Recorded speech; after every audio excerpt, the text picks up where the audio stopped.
அவங்களோடலாம் பணியாற்றிய ஒரு சிவகுமார்னு ஒரு மனிதன் இருக்கான். எவ்வளோ முக்கியமான மனிதன் நம்மளுக்கு. அவங்க வீட்டில் வந்த ஒரு 2 குழந்தைகள் ரொம்ப நல்லவன். இப்போ நான் ஒன்று விமர்சனம் பண்ணலாம். அடுத்து நீங்கள் சூர்யாவுக்கு கதை சொல்ல போறீங்க, நான் சொல்லவே போகிறதில்ல. ஆக்சுவலாக அதை கொல்றதுக்கே ஒருத்தர் இருந்தார். அது கொல்லலை, அது கிட்டத்தட்ட ஒரு கருணை கொலை தான். ஒரு சாக்கில் அதை பிடிச்சி உள்ளே போட்டு ஒரு கொடப்பாறையினால் அடித்து அதை கொண்டார். என்னால் மறக்கவே முடியல. அந்த 8 படிக்கட்டு கீழே இறங்கி வந்தேன். அது மேலே நின்று பார்த்துச்சு. அடுத்த 8 படி கீழே வந்தேன் சார். அது அந்த 8வது படியில் கீழே நின்று என்னை பார்த்துச்சு சார். அடுத்த 8வது படி வரும்போது அதுக்கப்புறம் 8 படியில் பார்த்துச்சு சார். அப்போ இந்த 16-17 வருடங்களில் நான் பார்க்காத ஒரு யானைகள் பார்த்துருக்கேன், புலிகள் பார்த்துருக்கேன், எல்லாமே பார்த்துருக்கேன். நான் பார்க்காத ஒரே ஒரு சென்னாய் தான். மாலை வணக்கம்.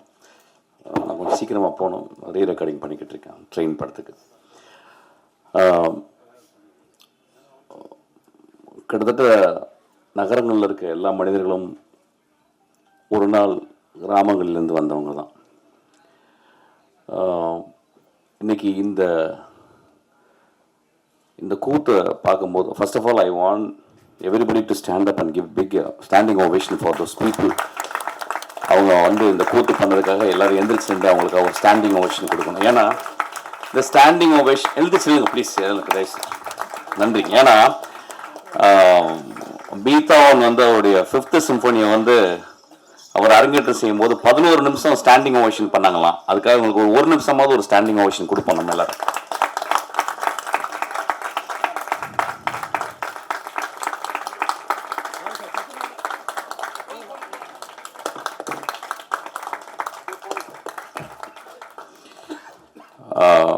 இவங்கள்ட்ட சிவாஜி ஐயாவும் எம்ஜிஆர் மட்டுமே வரல, இவர்கிட்ட இசைஞானி இளையராஜாவும் வந்திருக்காங்க. ஆக்சுவலாக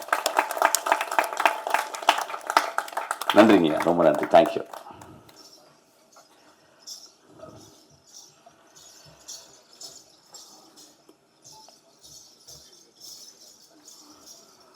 அந்த கிராமத்தில் சென்னைக்கு வந்தவங்க அல்லது ஒரு மஃபசல் கிராமம் தான், அதுலேருந்து எல்லாருமே அப்படி தான் மைக்ரேட் ஆகிருக்கும்.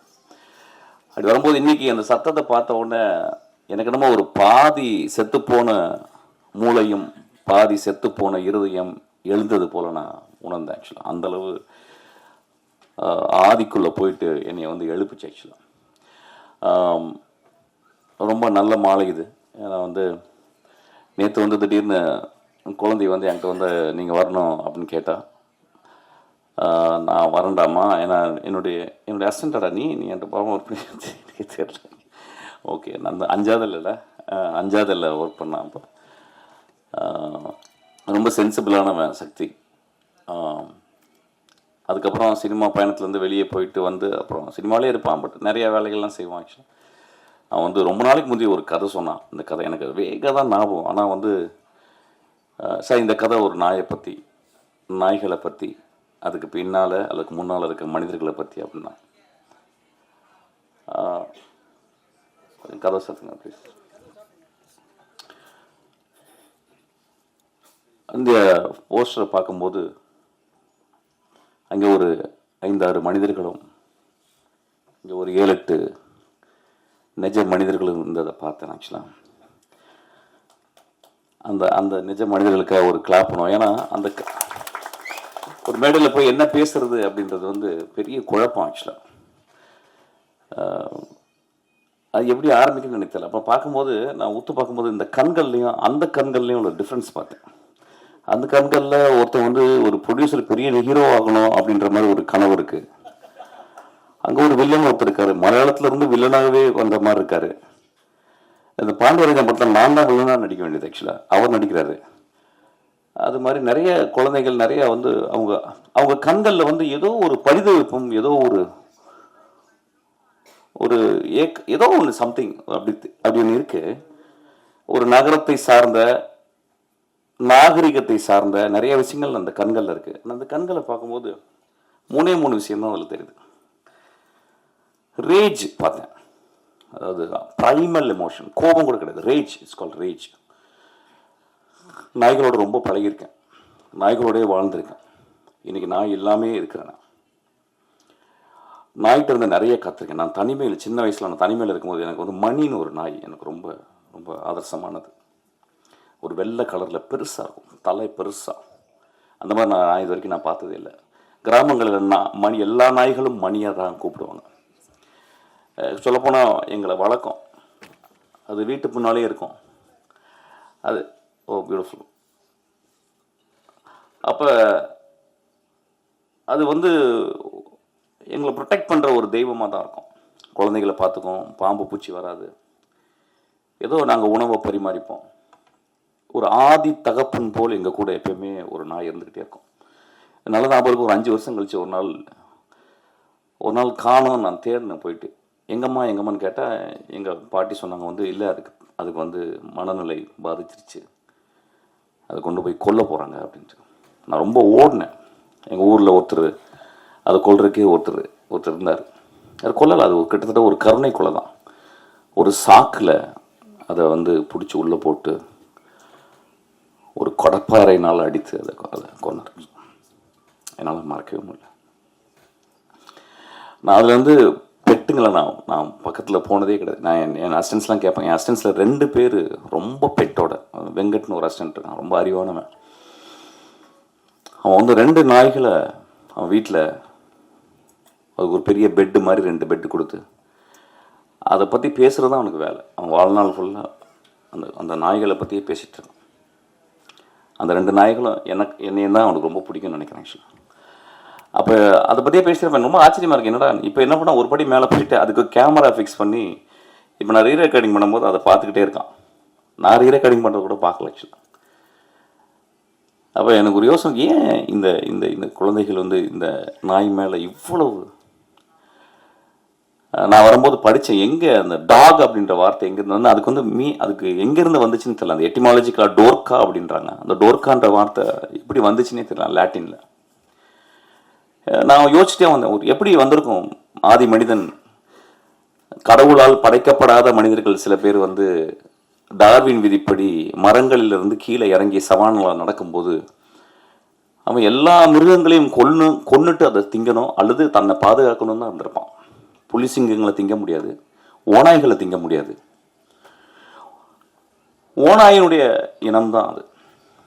ஓநாயினுடைய வழித்தோன்றல் தான் நாய்கள். நம்ம எல்லாருக்குமே தெரியும், அது பார்த்தவனே கேனைன் ஃபேமிலின்னு சொல்லுவாங்க ஆக்சுவலாக.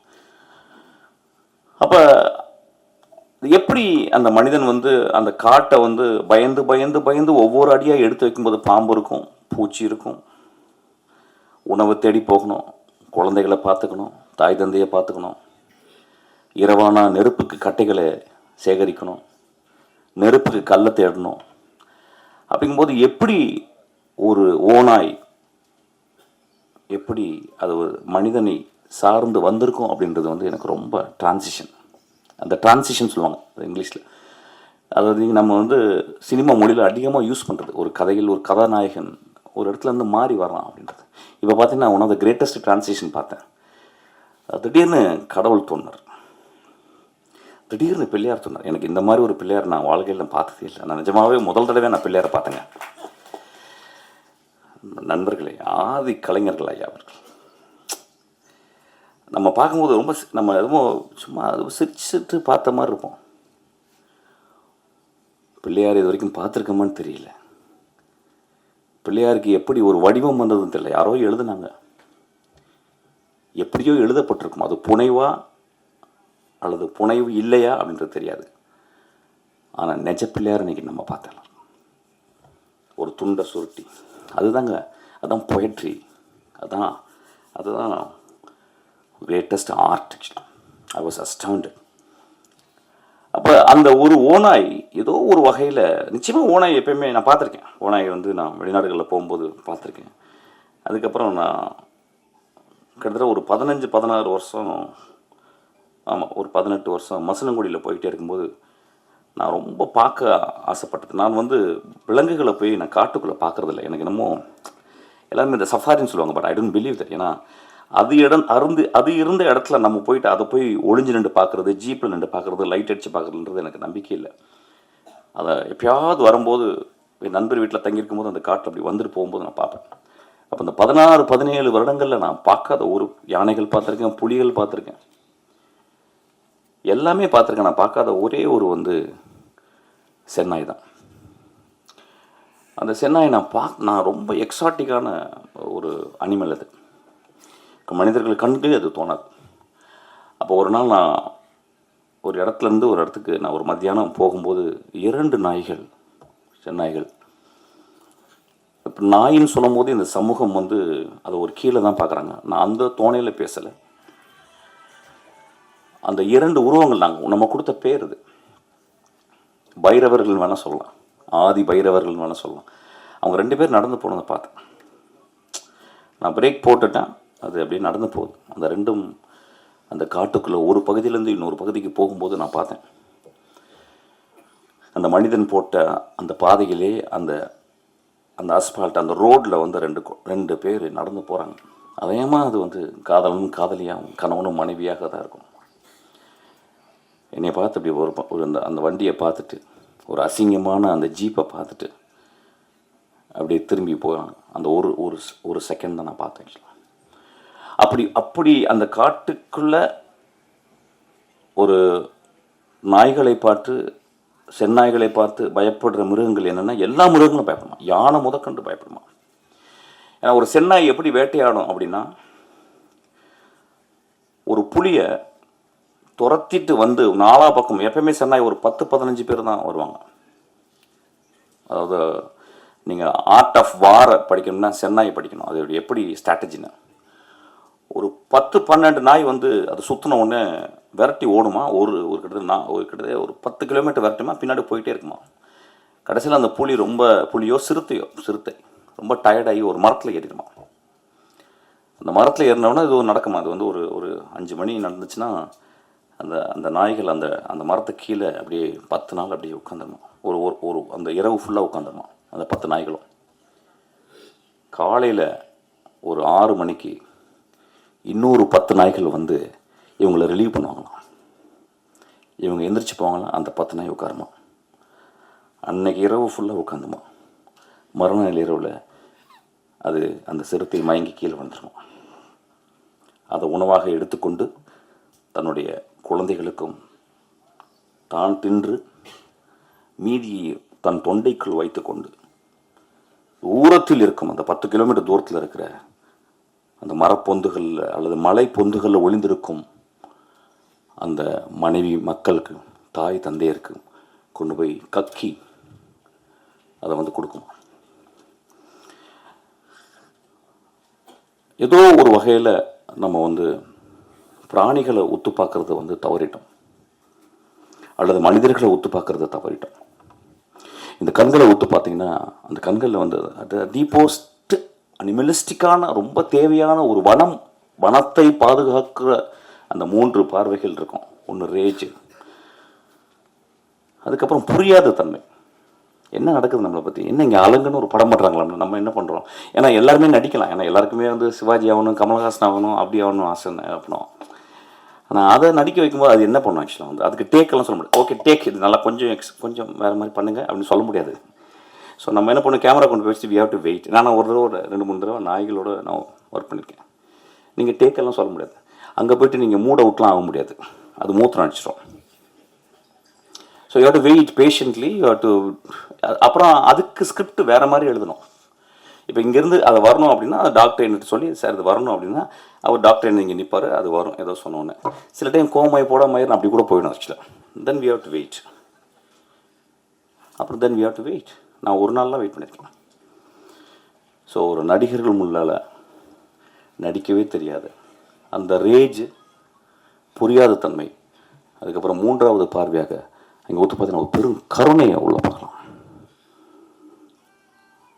நம்ம எல்லாம் சொல்கிறோம் கருணை மனிதருக்கு சொந்தமானது, கருணை விலங்குகளுக்கு சொந்தமானது. ஒரு 4 நாளைக்கு முந்தி என்னுடைய அசிஸ்டண்ட்டு நிவேதிதா ஒரு 10 வருஷத்துக்கு முந்தி, ஒரு 8 வருஷத்துக்கு முந்தி ஒரு கார் ஆக்சிடெண்ட்டில் முதுகில் அடிபட்டு 2 காலம் அவளால் வேகமாக நடக்க முடியாது. அவள் என் கூட தான் அசிஸ்டண்ட்டாக இருக்காள். அவள் சொன்னா என்கிட்ட, சார் நான் நேற்று வந்து நைட்டு எங்கள் வீட்டு கீழே வெளியே வந்து ஒரு தெருநாய் இருக்குது சார். நான் எப்போ பார்த்தேன்னா அது போய் சாப்பாடு கொடுப்பேன். நான் வந்தோன்னே வாழாட்டம் என்னை பார்த்தோன்னா ரொம்ப பிடிக்கும். பக்கத்தில் ஒரு நான் தடவி கொடுப்பேன். என்னை படிக்கட்டில் வந்து விடுங்கயா விடுங்க சாருங்க. மேலே 3வது படிக்கட்டு. ஒரு குச்சி வச்சுருப்பான் கையில், அதை வச்சு நடந்து போவோம் 3வது மாடி. லிஃப்ட் யூஸ் பண்ண மாட்டேன், ஏன்னா மாடி ஏறி போகணுன்னு டாக்டர் சொல்லியிருக்காங்க. அப்போ கால் கொஞ்சம் பலமாகணும். அப்போ நான் நேற்று போனேன் சார், என் பின்னாடியே உரசிக்கிட்டே வந்துச்சு. 2வது மாடி வரும்போது என் இப்படி பக்கத்தில் குறுக்க வந்துச்சு. எனக்கு பேலன்ஸ் ஆகி நான் வந்து கீழே விழுந்துட்டேன் சார். ஒரு 3-4 படி உருண்டு விழுந்துட்டேன். அப்போ விழுந்த உடனே என் கொஞ்ச நேரம் அப்படியே பார்த்துச்சேன் அந்த டாகை. அதுக்கப்புறம் என் பக்கத்தில் வந்துச்சு. அப்படியே அது கண்ணில் பதட்டத்தை பார்த்தேன். அது அப்படியே ஒடுங்கி உடம்பெல்லாம் ஒடுங்கி என் மேலே வந்து பக்கத்தில் வந்து நின்றுச்சு. எனக்கு பயங்கர கோவம். நான் அடிக்கலான்னு குச்சியை ஓங்கிட்டேன். அதுக்கப்புறம் அதை பார்த்துட்டு நான் எனக்கு ரொம்ப கஷ்டமாயிடுச்சு. எனக்கு விழுந்து பழக்கம் சார். அதனால் எனக்கு பழக்கம். நான் எந்திரிச்சு அப்படியே கோவமாக போயிட்டேன். மறுநாள் காலையில் நான் ஆஃபீஸ்க்கு வந்து கதவை திறந்தேன் சார். வெளியே நின்றுச்சு, என்னையை பார்த்துச்சு. நான் அதை பார்த்து சிரித்தேன். அது அப்படியே ஓரமாக ஒதுங்குச்சு. நான் அப்படியே நடந்து 3வது மாடியிலேருந்து அந்த 8 படிக்கட்டு கீழே இறங்கி வந்தேன். அது மேலே நின்று பார்த்துச்சு. அடுத்த 8 படி கீழே வந்தேன் சார். அது அந்த 8வது படியில் கீழே வந்து நின்று என்னை பார்த்துச்சு. அடுத்த 8வது படி வரும்போது அதுக்கப்புறம் 8 படியில் வந்து பார்த்துச்சு சார். அதுக்கப்புறம் நான் வீட்டுக்கு கீழே அந்த ரோட்டுக்கு வந்த மாதிரி என்னை தூரத்தில் நின்று பார்த்துச்சு சார். அந்த கண்களில் பெரிய சாரியும் பெரிய தாய்மையும் பெரும் கருணையும் வந்துச்சு சார். சொன்னான், நண்பர்களே, நான் சொன்னேன், நான் படித்த எல்லா புத்தகங்களோட கருணை இதுதான் நான் படிச்சிருக்கேன் அப்படின்னு சொன்னேன். நான் படித்த எல்லா டால்ஸ்டாய் கதைகளையும் விட இந்த இந்த இந்த இந்த ஈவெண்ட் தான் எனக்கு பெருசாக பட்டுச்சு அப்படின்னா. இதை நான் பகிர்ந்துக்கிறதுக்கு தான் இன்றைக்கி நான் வந்தேன். ஆக்சுவலாக நான் வந்திருக்கவே மாட்டேன் ஆக்சுவலாக. ஏன்னா அந்த டாகை பற்றி ஏதோ ஒரு வகையில் நாங்கள் பேசும்போது, என்னோடய அசிஸ்டன்ஸ்லாம் பேசும்போது அதிகமாக நாங்கள் பேசுகிறது பேரன்பை பற்றியும் கருணைகளை பற்றி தான். அதை தவிர வேறு எதுவுமே பேசுறதில்ல. ஒருவேளை அவனுக்கு வந்து நாய்களை பற்றி சொல்லணும்னு ஆசைப்பட்டுருக்கான். படம் எப்படி இருக்குன்னு எனக்கு தெரியல. நிச்சயமாக அதில் ஒரு பெரும் கருணை இருக்குன்னு நினைக்கிறேன். ஒரு படம் எடுத்து அந்த படம் மக்களால் அங்கீகரிக்கப்பட்டு அது பெரிய ஆர்ட் ஃபார்மாக ஆகுறது ரொம்ப கஷ்டம். இன்றைக்கி கூட நான் பண்ணிக்கிட்டு இருக்கும்போது எனக்கு நியூஸ் கேட்டுச்சு. அதாவது ஒரு திரைப்படத்தை பார்க்க போகும்போது அந்த திரைப்பட நடிகர் அங்கே வந்து அதனால் மக்கள் வேகமாக ஓடி போயிட்டு ஒரு பெண் இறந்துட்டாங்கன்னு சொல்லிட்டு. அது ஒரு பெரிய ஆக்சிடெண்ட். அதுக்கு அந்த கதாநாயகனுக்கும் அவனும் ரொம்ப கஷ்டப்பட்டுருவான் அந்த குழந்தை. நடிகர்கள், சினிமாக்காரர்கள் எப்பொழுதுமே நாங்களும் ஒரு நாய்களை போல தான். ஏதோ இந்த கிராமத்தில் வந்து ஏதோ ஒரு ஊருக்கு வந்து மைக்ரேட் ஆகி வந்து இந்த இப்போ கலைகள் பண்ணாங்க பார்த்தீங்களா, அது மாதிரி இதை பண்ணி இதை பாருங்கள், இப்படி நாங்கள் ஆடி காட்டுறோம், இப்படி பாடி காட்டுறோம், நீங்கள் கொஞ்சம் கைத்தட்டுங்க. இந்த மனிதர்கள் நீங்கள் வந்து ஆடினவங்க கொஞ்சோண்டு கைத்தட்டினா போதும், அவங்க வாழ்க்கை போதும். ஆனால் நாங்கள் கொஞ்சம் மாறி எங்களுக்கு கொஞ்சம் காசு கொடுங்க, உங்கள் காசை வச்சு தான் நாங்கள் சாப்பிட்றோம், உங்கள் காசை வச்சு தான் நாங்கள் கார் வாங்குகிறோம், உங்கள் காசை வச்சு தான் எல்லாம் பண்ணுறோம். நான் கொஞ்ச நாளுக்கு முந்தி வந்து ஏதோ ஒரு பெரிய படம், அந்த படம் ஃபெயிலியர் ஆகும்போது நிறைய ரசிகர்கள் வந்து பயங்கரமாக அதை வந்து விமர்சனம் பண்ணி பேசி, அதுக்கு எல்லா உரிமையும் இருக்குது. நான் என்னுடைய அசிஸ்டண்ட்டாக தான் சொல்கிறேன், இந்த படம் நியாயமாக இருக்கும் பட்சத்தில், நன்றாக இருக்கும் பட்சத்தில் இந்த பத்திரிகைக்காரரும் பார்வையாளர்களும் இதை கொண்டு போய் சேர்ப்பாங்க. அந்த படத்தில் நியாயமும் தர்மமும் இருந்தால். ஏன்னா அவங்களுக்கு உரிமை இருக்குது. அதுதான் நான் சொல்ல வந்தேன். என் அசிஸ்டண்ட்டாக வேறு விளையாட மேடையில் சொல்லியிருப்பேனான்னு தெரியல. ஆக்சுவலாக அதில் ஒரு உண்மை இருந்தால் கூட போதும், தலையில் தூக்கி வச்சு கொண்டாடுவாங்க. ஏதோ ஒரு வகையில் சில அசதி. ஏன்னா இந்த வாழ்க்கை ரொம்ப அசதியாக இருக்குது, நான் பார்க்க தெரியுது. ஏன்னா அவங்களுக்கு வந்து ஓடிடி பிளாட்ஃபார்மில் அவ்வளோ படங்கள் இருக்குது. வாழ்க்கையில் வந்து 1.25 வினாடியில் பார்க்கக்கூடிய இன்ஸ்டாகிராம் இருக்குது, 24 ஹவர்ஸும் பார்க்குறோம். இதெல்லாம் மீறி நம்ம ஒரு நரேட்டிவ் சொல்லும் போது அந்த நரேட்டிவ் ரொம்ப பவர்ஃபுல்லாக இருக்கணும்னு அவங்க ஆசைப்பட்றாங்க, அவங்க கேட்குறாங்க. நம்மளும் படித்து வளர்கிறோம், அவங்க 200 மடங்கு அவங்களும் பார்த்து பார்த்து படித்து வளர்கிறாங்க. ஸோ ஒரு படம் அவங்களுக்கு நல்லா இல்லாம்போது ரொம்ப கோபம் வந்துடுது, வெகுண்டு வந்துடுது. அவங்க நல்லா ஒரு கேமரா கொண்டு போய் காட்டிடுறோம். அதில் அந்த மனிதர்கள் வந்து தவறாக சில வார்த்தைகள் பேசுகிறாங்க. அது பெரும் மனசு வருத்தத்தை. நடிகர்களை நீங்கள் கொஞ்சம் கருணையோடு பார்த்துக்கணும். இந்த சொல்கிறதுக்கு நான் அச்சப்படலை. நான் கங்குவா படம் நான் பார்க்கல. இதனால அந்த படத்தை பற்றி விமர்சனங்கள்லாம் வந்துச்சு. இன்னும் கொஞ்சம் கருணையோடு நீங்கள் பார்க்கணும். ஏன்னா சூர்யா போன்ற ஒரு ஒரு ஒரு நல்ல நடிகர், ஒரு அழகான நடிகர். நம்ம வந்து பத்திரமாக பார்த்துக்கணும் எல்லாரையும். அவங்களெல்லாம் ஒரு சிவகுமார் மாதிரி ஆளுங்களை நல்லா யோசிச்சு பாருங்கள். இன்றைக்கி நம்ம கையில் வந்து சிவாஜி இல்லை, நம்ம கையில் வந்து எம்ஜிஆர் இல்லை, பெரிய பெரிய ஆளுங்கள். அவங்களோடலாம் பணியாற்றிய ஒரு சிவகுமார்னு ஒரு மனிதன் இருக்கான். எவ்வளோ முக்கியமான மனிதன் நம்மளுக்கு. அவங்க வீட்டில் வந்த ஒரு 2 குழந்தைகள் ரொம்ப நல்லவன். இப்போ நான் ஒன்று விமர்சனம் பண்ணலாம். அடுத்து நீங்கள் சூர்யாவுக்கு கதை சொல்ல போகிறீங்க, நான் சொல்லவே போகிறதில்ல. ஆக்சுவலாக படம் கொடுத்தா கூட நான் ஒத்துக்க மாட்டேன். பட் நான் கருணையோடு பார்க்க சொல்கிறேன். ஏன்னா கருணையை பற்றி பேசும்போது நான் கருணையோடு வரேன். ஒரு படத்தை வெற்றி பெறதுக்காக இந்த குழந்தைகள் நாங்கள்லாம் எவ்வளோ கஷ்டப்படுறோன்றது சொல்லி உங்கள்கிட்ட வந்து மடி விரிக்கலை. கிட்டத்தட்ட வாழ்க்கையை மறந்துட்டு வேலை செஞ்சுக்கிட்டு இருக்கோம். அப்போ ஏதோ சின்ன ஒரு பேலன்ஸ் ஆக்சுவலி. அதாவது ராக்கெட் இன்ஜினியர்ஸ் சொல்லுவாங்க, ஒரு 10 வருஷம் கஷ்டப்பட்டு 24 மணி நேரம் ஒத்த சிந்தனையோட கான்ஸ்டன்ட் விஜிலன்ஸோட ஒரு ராக்கெட்டை டிசைன் பண்ணும்போது அது ஏதோ ஒரு சின்ன ஒரு சின்ன ஒயர் கொஞ்சம் பிரிஞ்சால் கூட அது வானிலை வெடிச்சிருது. அது ஒன்றுமே பண்ண முடியல. அப்படி தான் சினிமாவும் பார்க்குறேன். ஒரு சினிமாவும் ஒரு ராக்கெட் இன்ஜினியரிங் தான். ஒரு 500 கலைஞர்கள் கான்ஸ்டன்ட் விஜிலண்ட்டோட ஒரு திரைப்படத்தை அப்படியே ஒரு சின்ன சின்ன இலையா பண்ணுறோம்.